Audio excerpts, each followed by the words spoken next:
Hello everybody, welcome to chapter 6, where we'll be discussing about the basic hardware components that are needed to build a processor from scratch. So what we have done up till now in the last few chapters is that we have looked at what bits can do, how do we use bits to represent integers, numbers, pieces of text. Then we have looked at three kinds of assembly languages in chapters 3, 4 and 5, the basic simple RISC assembly language, ARM assembly and x86 assembly.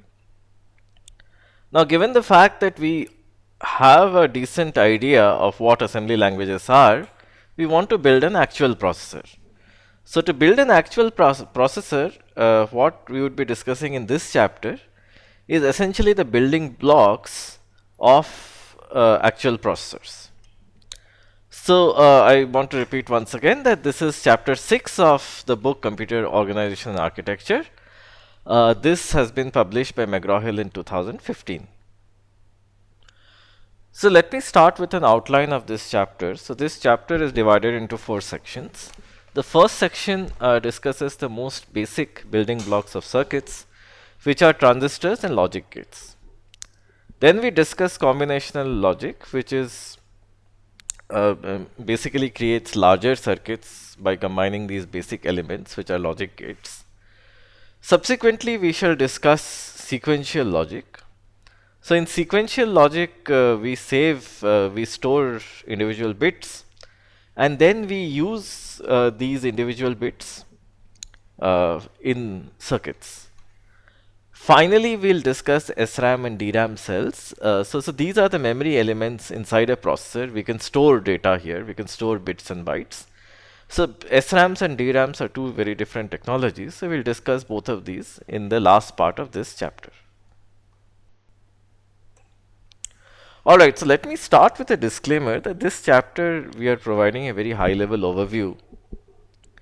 So pretty much the entire digital logic course is being covered in this one single chapter. So it might be difficult for some readers or listeners to follow exactly all of that is being said.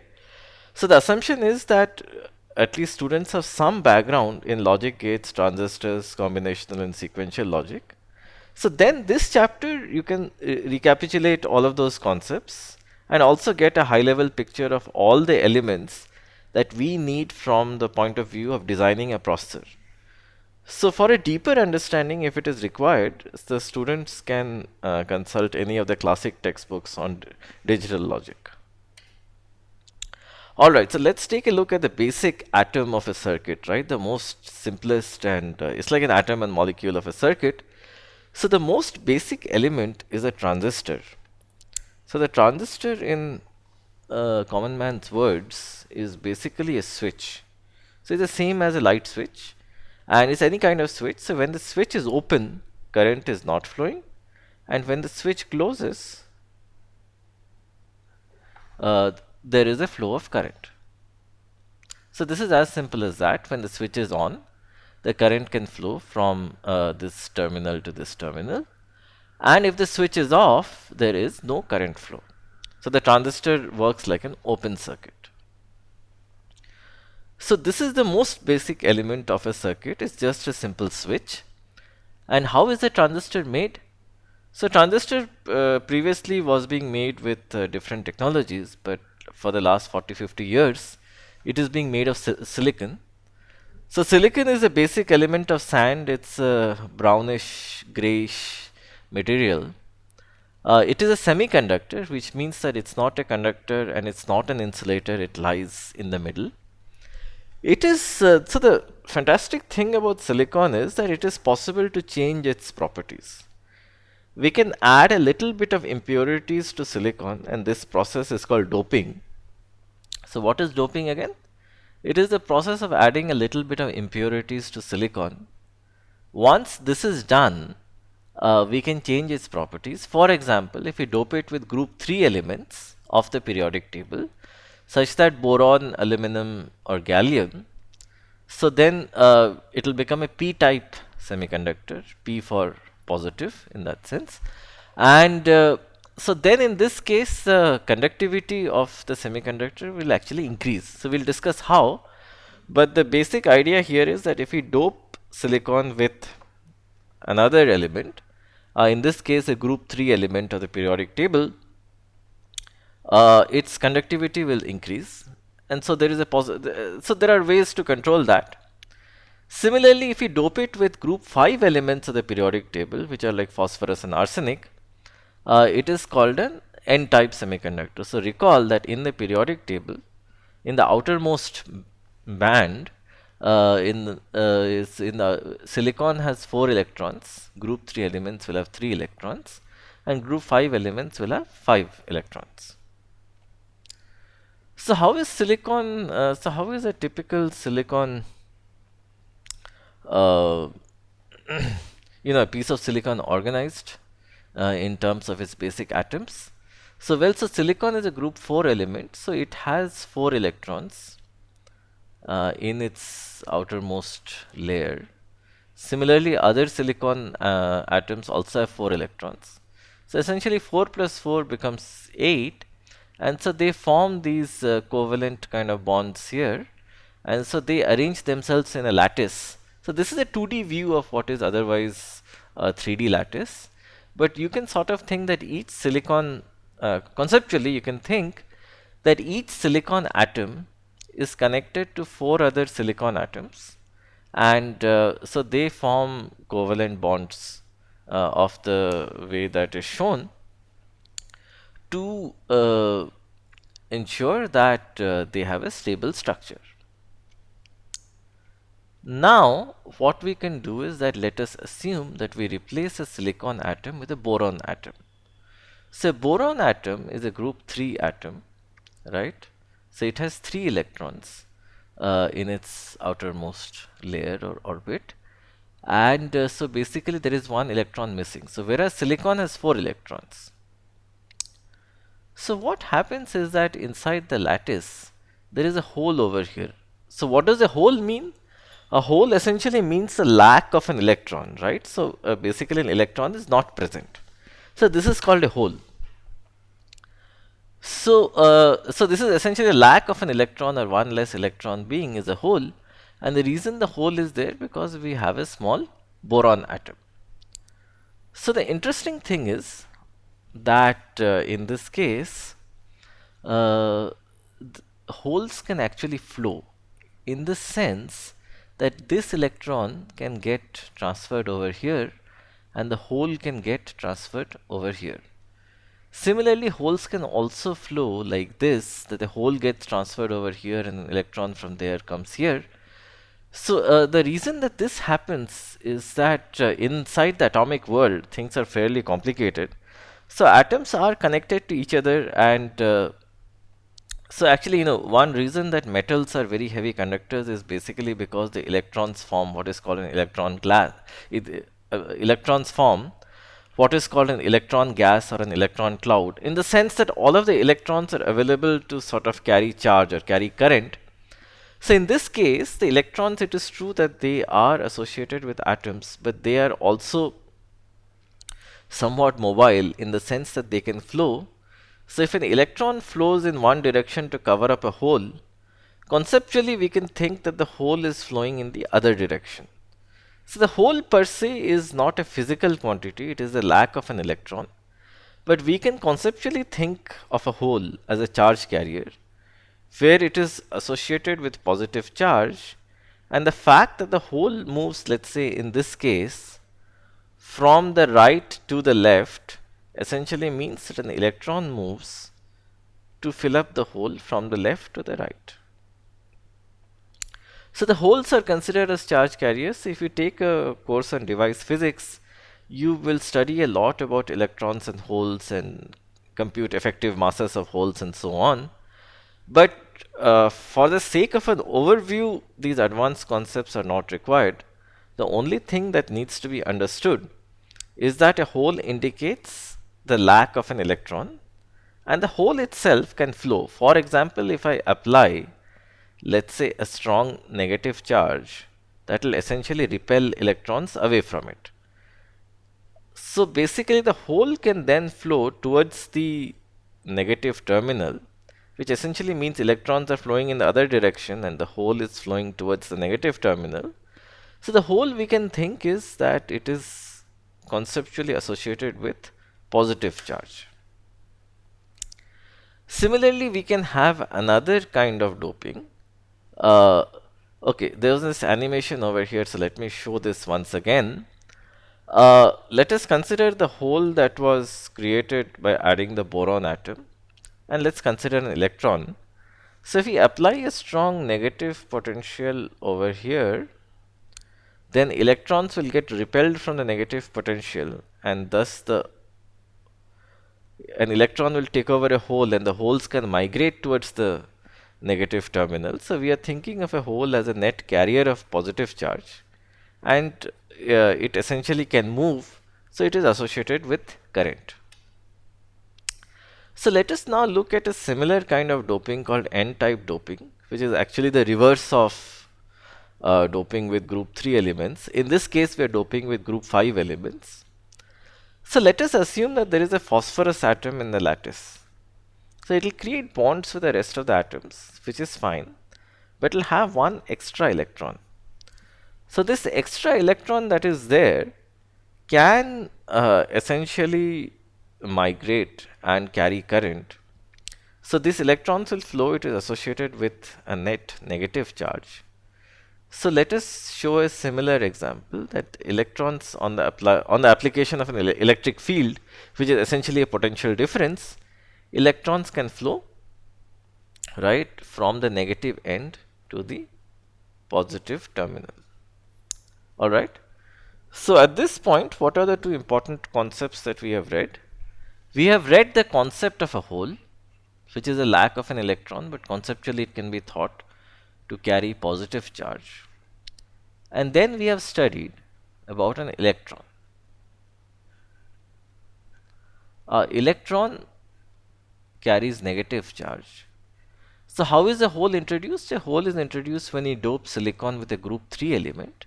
So in that case, one electron is missing, as you can see from the previous slide. One electron is missing from the lattice, so that creates a hole, and the hole can migrate and electrons can come and fill it up. So basically the hole in this case is thus associated with positive charge. Similarly, in this case, we'll have an extra electron which can migrate within the lattice, and it will migrate towards the positive terminal as is shown in the animation over here, and thus it can carry current.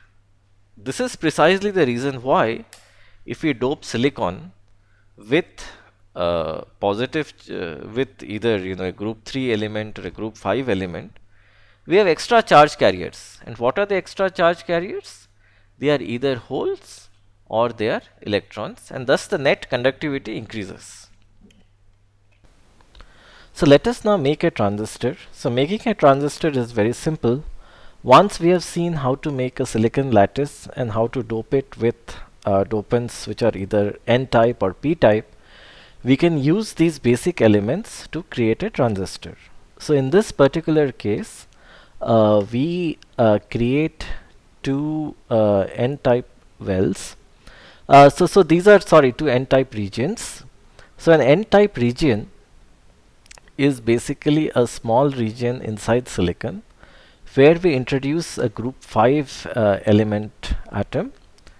Group 5 element atoms are typically phosphorus or arsenic, so they contribute an extra electron. So we have two such n-type regions in a broad p-type substrate. So the entire green box here is called a substrate, and this contains these n-type regions. So the p-type substrate is made of p-type silicon, which is doped with a group 3 periodic table element. In this case, it can be either boron or gallium. And so basically, these are the three basic regions that we have. And in addition, we have three terminals that are used to control the transistor.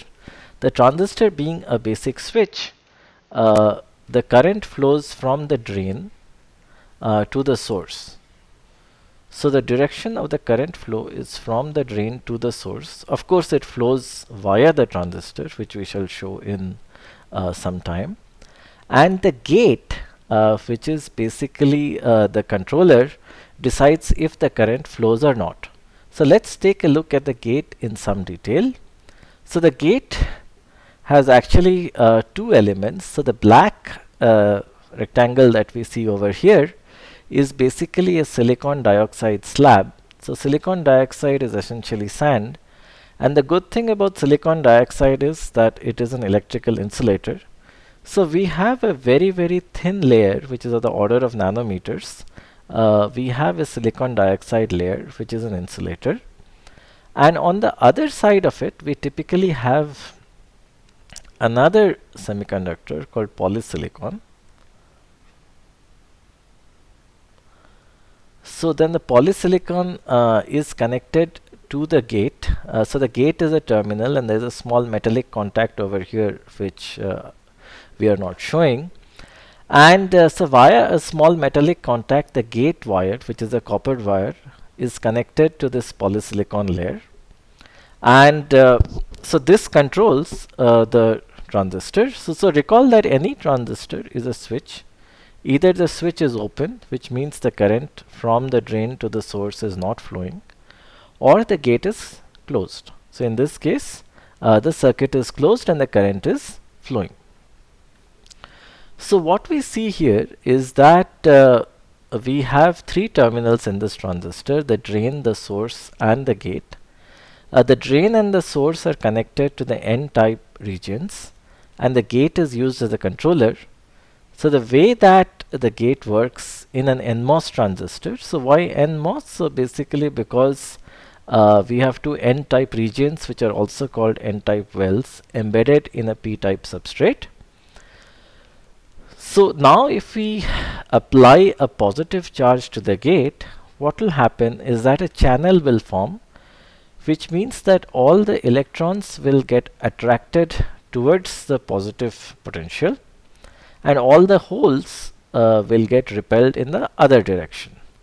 So since we will have excess electrons in this region, it will form a conducting region known as a channel, and if the voltage here is high enough, then current can flow via the N-type well into the channel, out of the N-type well via the source. And if the voltage here is 0 volts, a channel will not form, hence the transistor is basically an open switch. If the voltage is beyond a certain threshold, which is defined as the threshold voltage, then a channel will form, and we can the transistor will become a closed circuit. So as we write over here, the channel, this forms because electrons move towards the positive charge, and they form a conductive layer such that the current can flow from the drain to the source. And typically we define a threshold voltage. If the gate voltage is if the gate to source voltage is more than the threshold voltage, then the channel can form. So what we have seen is a basic transistor. So when we use this transistor in a circuit, this is the typical diagram that is used, where we have a gate. And recall that the gate is not connected to the drain and source. The gate simply controls the direction of the current flow from the drain to the source. So when we apply a positive voltage at the gate, the transistor conducts, and if the voltage here is negative or 0, the transistor is off, which means that no current flows across it.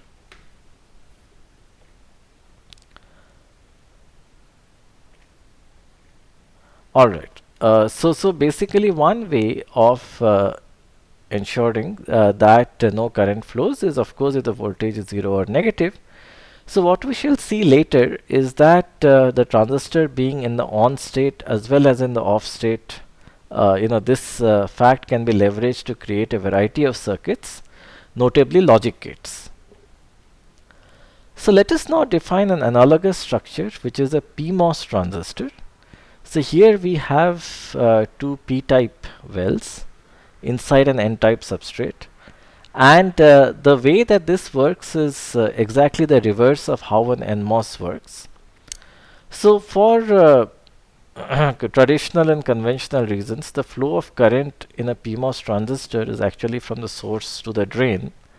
And so this is just a matter of convention, it's otherwise a symmetric device.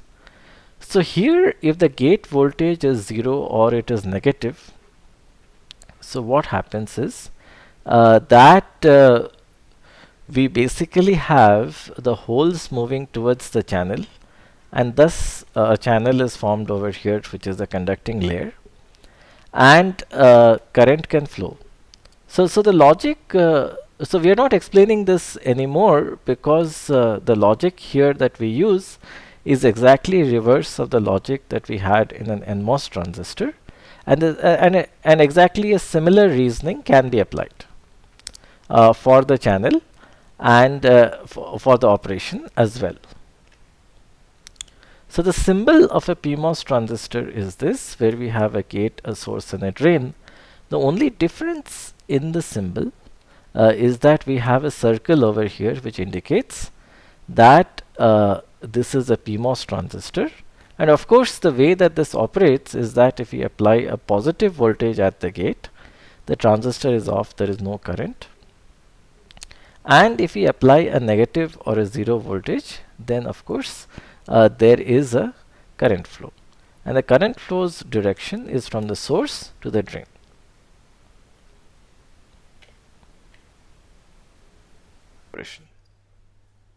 So let's use this transistors. What good is knowledge without actually using it? So let's use it to make an inverter. So this is the sign of an inverter. So what it does is that if I apply a logical 0, then the output is a logical 1. And so the logical 0 might physically correspond to 0 volts. And a logical 1 might correspond to 1 volts or 2 volts or 3 volts, that is immaterial. Then if I apply a logical 1, then at the end I get a logical 0. So it pretty much computes the complement of a bit. So how do we do it? So let's assume that I send in a logical variable A, which can be 0 or 1. And I have an NMOS transistor T1 and a PMOS transistor T2. The PMOS transistor is connected to the supply voltage VCC at the top, and the NMOS transistor at the bottom is connected to ground. And the output is from is basically at this terminal in the middle, right, of the diagram. So let's first see if I apply, if A is equal to 1, if it's a positive voltage, what happens? In this case, if it's positive, T1 will conduct, right? T1 will conduct and T2 will not conduct. So effectively, this terminal will get connected to ground. So if the value here is 1, the value here, since it's connected to ground, will become 0. So it effectively works as an inverter. Similarly, let's take a look at the other case, where A is equal to 0 or 0 voltage. So in the other case, what will happen is that the transistor at the bottom T1 will not conduct, right? But the transistor T2 will conduct, and this output will be connected to VCC. So then it will become a logical 1. Alright, so if I have a logical 1 here, the output is a logical 0, and if I have logical 0 as the input, the output is a logical 1. So this acts as an inverter. So this kind of a circuit is a combined NMOS PMOS circuit. So it's called a CMOS circuit, and so it's a combined circuit, right? It has both NMOS elements and PMOS elements. But the important thing is that we put NMOS and PMOS in series, and one end of NMOS is at the ground and one is at VCC. And all that you need to do to understand the operation of such circuits is basically consider pairs of inputs. So if the input is a logical 1, then you need to find out which transistors are on and which are off. So in the case of logical 1, this T1 is on and T2 is off. So the output gets connected to ground, hence it is 0. So let's see more examples of a similar logic. So let's consider an OR gate, which is of the same type at least. So it looks similar, but we have twice the number of transistors. So let's find out what it does. So a NOR gate is actually, so let's first take a look at the NOR function. So we know an OR function, which is A or B. So an OR function is essentially the logical complement of A or B. So let's consider the combinations of values. So for 0 and 0, 0 or 0 is 0. So the NOR of 0 and 0 is the NOT of 0, which is the logical 1. For all the other combinations of A and B, which are 1, 0, 0, 1 and 1, 1, A or B is equal to 1 and its complement is 0. So that's the reason all three of these values are zeros. So this is exactly what we want to compute via these four transistors. So let's see the organization. So we have four transistors named T1, T2, T3 and T4. The input A is connected to T1 and T3. The input B is connected to T2 and T4.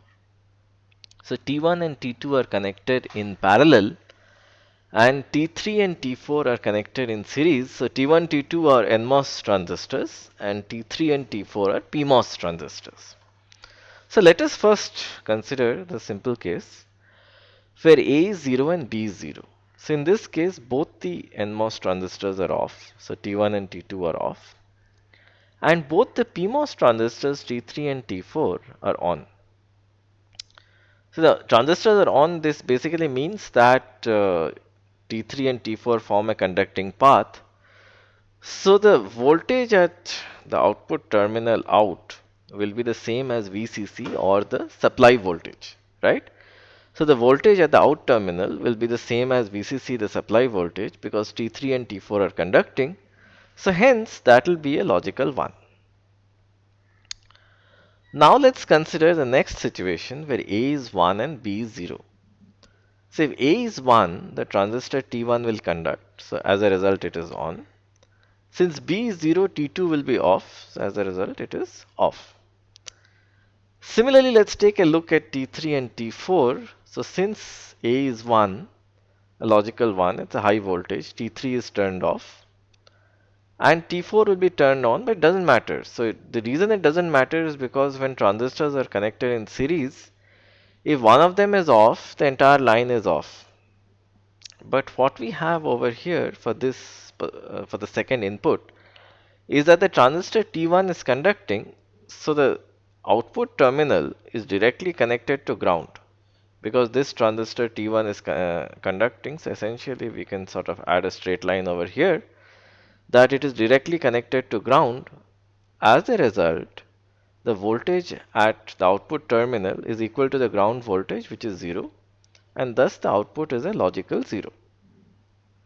Similarly, we can consider the other pair. It's an absolutely symmetric argument here for 0, 1. So in this case, when A is 0 and B is 1, you can see that, so this is basically T1 is off, T2 is on, T3 is on, and T4 is off. The important point to note that in this T3, T4 pair, in this case T4 is off. So as a result, the supply is not connected with the output line. But out of T1 and T2, T2 is on. So in this case, this has become a closed circuit. So as a result, the output terminal is connected to the ground via T2 and its voltage is 0.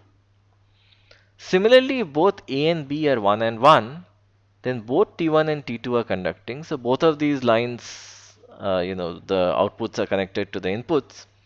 So the output terminal is connected to the ground, and since the ground represents 0 volts, the voltage at the output terminal is 0. So what we get to see over here is that using a CMOS logic, we can create with NMOS and PMOS transistors a structure via which we can compute A NOR B, which is essentially A or B complement, and this is the symbol of the NOR gate. So this, which is a regular OR gate and a circle. So the circle denotes inversion. So a regular OR gate would be a gate like this, right? A and B, two terminals. So if you add a circle, it becomes A NOR B, which is the complement of A or B. So let us now take a look at the NAND gate. The NAND gate is the same thing as NOR, essentially conceptually the same thing, where we compute A and B and we take a logical complement of this. So this becomes A NAND B. So here what we have is that we have a similar looking design, very different though if we start taking a look at the details. So we have the NMOS transistors in series, T1 and T2, and we have the PMOS transistors in parallel. So the input A is connected to T1 as well as to T3, and the input B is connected to T2 as well as to T4. Alright? And this is the symbol of an AND gate, so which is basically an AND gate plus a circuit. So had I drawn the gate symbol as this would have indicated A and B. But if I draw a circle over here, it indicates A NAND B. NAND basically means I compute the logical AND between A and B and then I take the complement. So that is A and B complement. So what I can do now is that let's take a look at all combinations of A and B and how this circuit works. So if A is 0 and B is 0, both T1 and T2 are off, but T3 and T4, both of them are connected, are on. So basically the voltage at the output terminal will be the same as that in VCC. So as you see, the output voltage is 1. So let's consider the case where A is 1 and B is 0. So if A is 1, then transistor T1 is conducting, but transistor T2 is off. So as we had mentioned in the last slide, when two transistors are connected in series, if one of them is turned off, essentially current is not going to flow via that line. So basically we can sort of assume that the output terminal is disconnected from the ground. But let's take a look at T3 and T4. That's more interesting. Since A is 1, T3 is turned off, but since B is 0, T4 is turned on. Hence, we have a conducting path between the supply voltage via T4 to the output terminal, right? So basically, current can flow like this. As a result, what can happen is that the voltage here will get set to the same voltage, roughly similar voltage as the supply voltage, and we can assume that it's a logical 1. So I'll not be describing the other symmetric case here where A is 0 and B is 1, but the logic is very similar. So in this case also the output is a logical 1. Let us now consider the case where A is 1 and B is 1. That's important because that's when A and B is 1, so A and B has to be 0. So if A is 1 and B is 1, the transistor T1 conducts and transistor T2 also conducts. So essentially you have a straight path between the output to the ground. What about T3 and T4? Both of them are turned off because the voltages at A and B are 1 each. So what we see is that in this case the output will be driven to a logical 0 because it is directly connected to ground, which is assumed to be at 0 volts. So this is the operation of the NAND gate, which is very different from that of the OR gate. I'm sorry, the NOR gate. But the important take home point is that we are connecting, in the previous case we connected the NMOS transistors in parallel, the PMOS in series, and for this case we are conducting the NMOS transistors in series and the PMOS in parallel. And if we analyze, so how do we analyze such circuits? We basically analyze for all pairs of inputs. So in this case there are 4 pairs of inputs, 4 possible pairs of inputs. We just need to make a table of the form that I have shown of which transistor is on and which transistor is off. And then you'll quickly see that according to the design, the output will either get directly connected to the supply voltage, which will give it a logical 1, or get directly connected to the ground, which will assign it a logical 0. So here is a summary of logic gates, all our learning up till now that we have done. So we built all of these with basic transistors, with NMOS and PMOS transistors. So we can build we first built an inverter. So I'm starting from bottom up. So we first built an inverter that complements a single bit. Then we built a NAND gate. So how did we build a NAND gate? What we basically did is that we had NMOS and PMOS transistors, some in series and some in parallel. This is the symbol for a NAND gate. We also built a NOR gate. Sorry, I should add this. So we also built a NOR gate where we take A and B and we compute A NOR B. So basically a NAND and a NOR are actually called universal gates in the sense that we can realize any logic function with only NAND gates and NOR gates. So the description of why this is the case is somewhat difficult. So I'll not discuss it now, but it should be kept in mind. So now we can easily construct an AND gate with at least all the basic gates that we have created. So what we can do is that we can take a regular NAND gate, add an inverter to it, then it becomes an AND gate. Similarly, we can create an OR gate. So what is the idea? We can take an OR gate that we have made with our transistors, then connect the output to an inverter. So we have A or B. So the symbol for an OR gate is like this. So the only difference between an AND gate symbol and an OR gate symbol is that in this case this line is straight and this line is curved, and also in an OR gate you can see an additional curvature, like it looks like an arrow, right? Pretty much. So this is where so these are called basic logic gates, and or NAND NOR and the inverter, of course, right? So let me maybe write an inverter over here. So these are called the basic set of logic gates that we have in our arsenal. And these basic logic gates we can use to build far more complex and complicated circuits. I'll discuss that in the next few lectures, but let's just keep this basic figure in mind, that these are the basic logic gates that we have created from pretty much bare and simple transistors.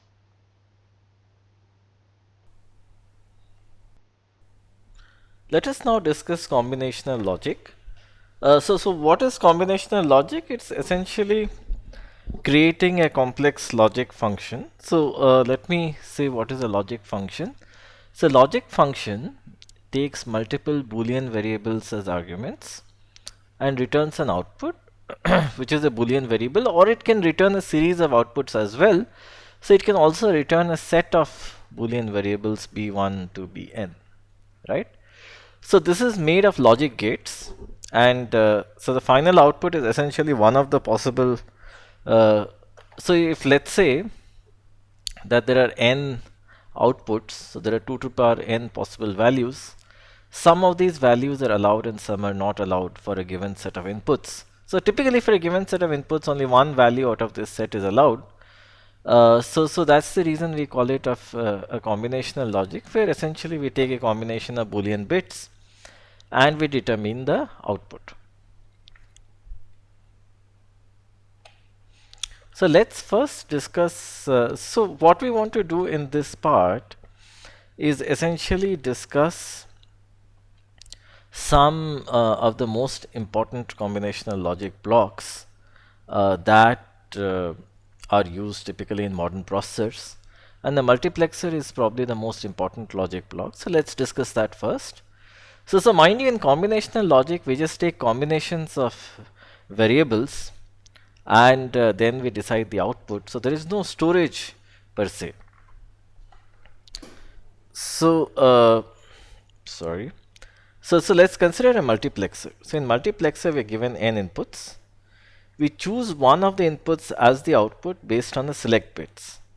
For example, if there are 8 inputs over here, then we'll choose one of the inputs, for example, let's say this input, to get reflected in the output based on the values of the select bits.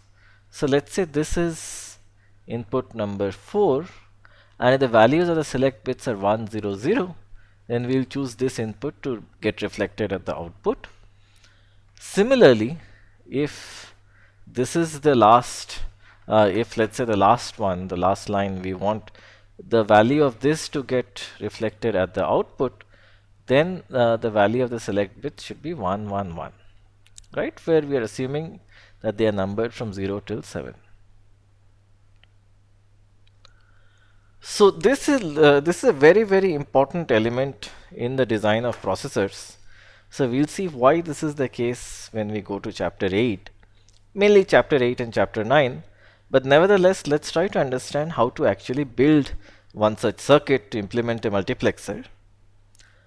So let's consider a 2-bit multiplexer where there are 4 inputs and there are 2 select bits A and B. So if A and B are 0, 0, you want to choose the first input, 0, 1 the second input, 1, 0 the third input, and 1, 1 the fourth input. So what we do is that we generate all the combinations of the select bits, and so the 4 combinations are A bar and B bar, A and B bar. So B bar means the complement of B, and A complement ANDed with B, A bar dot B, and AB. So we are generating all the combinations of select bits. So only one of the combinations will actually be true for any value of A and B. For example, if A is 1 and B is 1, only this combination will be true. If A is 1 and B is 0, then only A dot B complement will be true. So only one of these combinations is true. So for this combination, so what we do is, the way we design the circuit is that we take each combination of the select bits, either the original bit or its complemented form, and we AND it with the input in an AND gate. Since only one of the combinations is true, the output of the rest of the AND gates will actually be 0. So let's assume that the output of this AND gate is 0, this is 0, and this is 0. And in this case, let's assume that this combination is equal to 1. So if x 1 0, if the input is 1, then the output is 1. If the input is 0, the output is 0. So in a sense, the output is reflecting the input if the select bits, so if let's say this particular combination over here is equal to 1. So since in this case the output is reflecting the input, this is x10. So let me explain this once again. Since A and B bar is equal to 1, pretty much their value does not matter. The output of the AND gate will be equal to whatever is the value of x10, right? Because what is the output? It's A. Let me use the AND symbol, and sorry, is A and B bar and x10, which is equal to A and B bar x10. Since A and B bar in this case is 1, it's 1 and x10, which is equal to x of 10. So the output here will get reflected on the basis of the input. So now let's consider the OR gate that we have over here. Since all the rest of the values are 0, the output will also reflect the input, because anything odd with any Boolean variable, odd with 0 is the Boolean variable itself. So what we are effectively computing is x10 or 0 or 0 or 0. So 0 or 0 or 0, this entire thing is 0. So essentially this is x10 or 0, which is x10. So what we can see is that in this particular case where we are setting A dot, so in this particular case where A is 1 and B is 0, only this combination is true, the rest of the combinations are false. As a result, at this point the output is the same as the input, the chosen input x10, and similarly at the output of the OR gate, the output is equal to the chosen input. So for the entire circuit, the output is equal to the input that we chose, which is x10. So one more note regarding these equations, I could have used a different terminology as well. So typically for the AND operation, we'll typically use the dot operator. We might use the AND operator sometimes to make the explanation easy. We might write AND also to make the explanation easy. Similarly, for OR, we would use the plus operator. We can use the OR operator, which is like a single vertical bar, or we can just write OR. So we'll use these symbols interchangeably depending upon the context, but the meaning is the same. So now coming back to a multiplexer with the help of these equations, what we essentially showed is that depending upon the values of the select bits, only one combination is true, and for the input corresponding to that combination, it gets reflected at the output of the multiplexer. So on a whole, what do we have?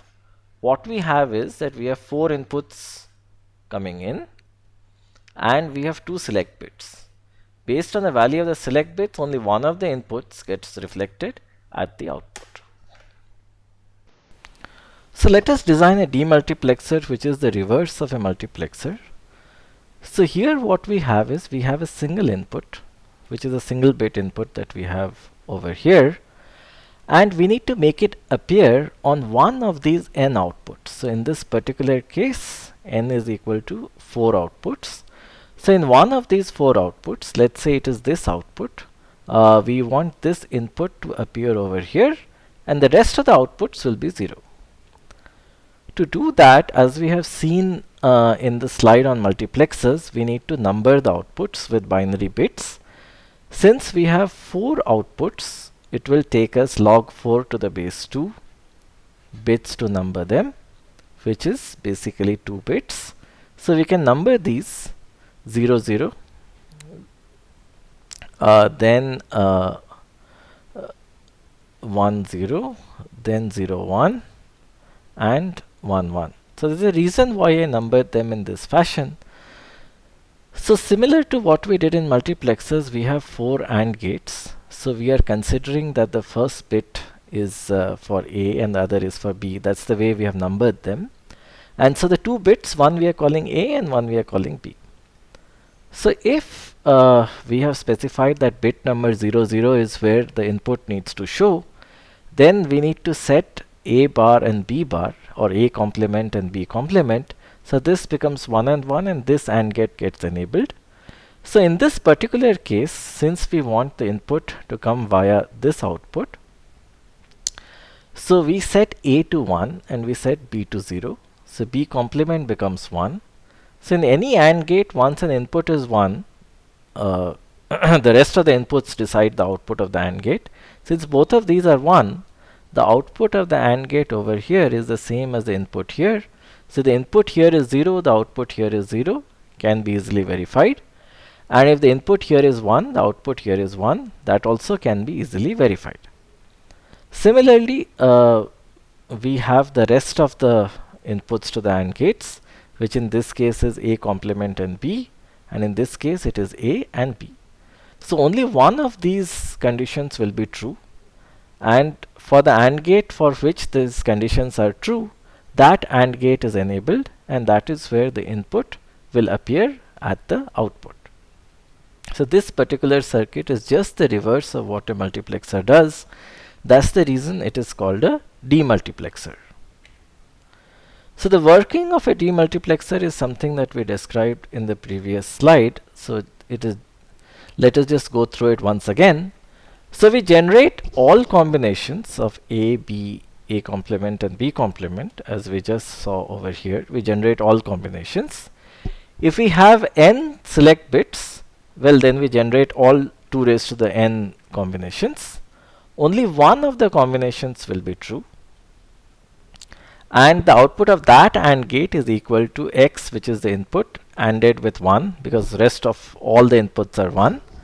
So if x is the input, x will also be the output, and the outputs for the rest of the AND gates are 0, which will be the case because these combinations that we see over here, these combinations will be false for the rest of the AND gates. Let us look at a decoder whose operation is very similar to a demultiplexer. It is albeit much more simpler.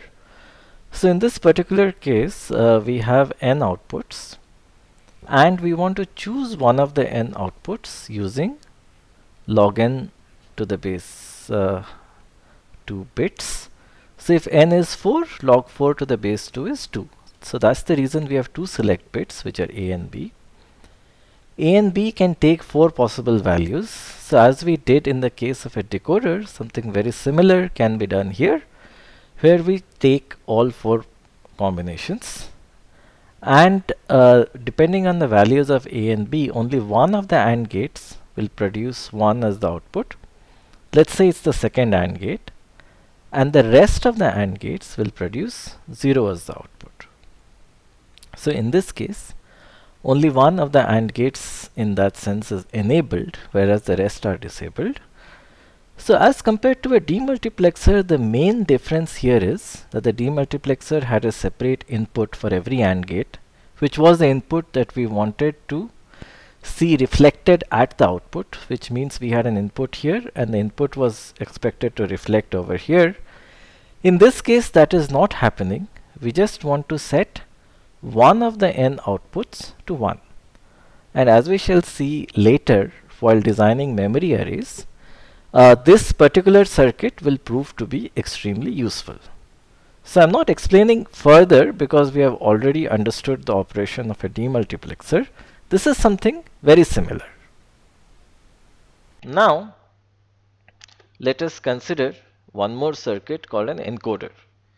So the encoder is also very important. It's also very useful in memories, particularly a certain kind of memories called content associative memories or CAM memories.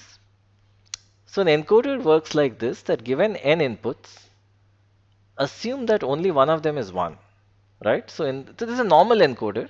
There's something called priority encoder, which I'll tell you what it is, but we'll not discuss its design. So let's assume there are n inputs, and one of the inputs is equal to 1, the rest are 0. So then the output is, we'll find the ID of the input, that which input is 1, right? So for example, let's say that the inputs are numbered from 0 till 7. And the sixth input is equal to 1, the rest are 0. So output should indicate which particular input is 1. So the output should be 1, 1, 0, which is the binary for 6. So what happens when multiple inputs are 1? When multiple inputs are 1, we need to choose one of them based on the priority. So this is called a priority encoder. So priority encoders can be of many different types depending upon the priority. So we'll not discuss that. But readers who are interested in priority encoders can consult any of the classic texts on digital logic. So you'll find many different kinds of priority encoders. Let us look at designing a 3-bit encoder. So if I want to draw the circuit of encoder, this is what it would look like. I'm sorry, not a circuit, a high-level diagram. So I have, in the case of a 3-bit encoder, I have 8 inputs and I have 3 outputs. So one of the inputs is equal to 1 and I need to find out which input it is, and then encode the number of that input in binary. So if you think about it, let the input bits be numbered B0 to B7, and let us consider the 3 output bits. So let's call them bit 2, bit 1 and bit 0. So as we can see, if bit 0 is equal to 1, the output needs to be 0, 0, 0. Similarly, for B1, the output needs to be 0, 0, 1. So essentially the binary encoding of 1. Similarly for B5, it will be 1, 0, 1, and B7, it will be 1, 1, 1. So what we can do is that for bit 2, we can write a Boolean equation to denote that when the bit is true, depending upon the values of the input bits. So let's use the plus symbol to stand for OR. So recall that we'll use plus for OR and dot for AND. So in this particular case, the second bit is equal to, because the second bit, when is it true? When either B4 or B5 or B6 or B7 is true. So this is the logical expression for when bit 2 is true. Similarly, if we take a look at bit 1, when is it true? It is true when B2 and B3, sorry, B2 or B3 are 1, or B6 or B7 are 1. So we can say it is B2 or B3 or B6 or B7. That is when bit 1 is 1. In the rest of the cases, the default prevails, which is 0. Similarly, for bit 0, so bit 0 denotes the unit, the least significant position of the binary number. So bit 0 is true if either B1 is true or B3 is true or B5 or B7. So this is the Boolean equation of bit 0. So all that we need to do is that the Boolean equations that we have over here, we need to implement them with logic gates, and we are all done. And for a 4-bit or a 5-bit encoder, the logic will change in a similar manner. So we need to make a table as shown over here. So we may need to make this table once again. And for each output bit, we need to find out for which inputs it's set to 1, write appropriate Boolean equations and implement them. So let's consider the circuit of a 3-bit encoder. It just has 3 OR gates. And so if you see the equations here show that we are taking an OR of 4 quantities of 4 bits. So each OR gate has 4 inputs, and the inputs vary depending upon which output bit it corresponds to. So bit 2 is B4 or B5 or B6 or B7. Similarly, bit 1 and bit 0, the circuits are determined by the equations on the previous slide. So this is a fairly simple circuit. All that we need is 3 4-input OR gates. So a 4-bit and a 5-bit encoder are slightly more complicated in the sense we need OR gates with even more inputs. But this is the basic idea. Subsequently, we'll take a look at sequential logic. So that will be there in the next lecture. So in the next lecture, the idea is to cover sequential logic and memory cells.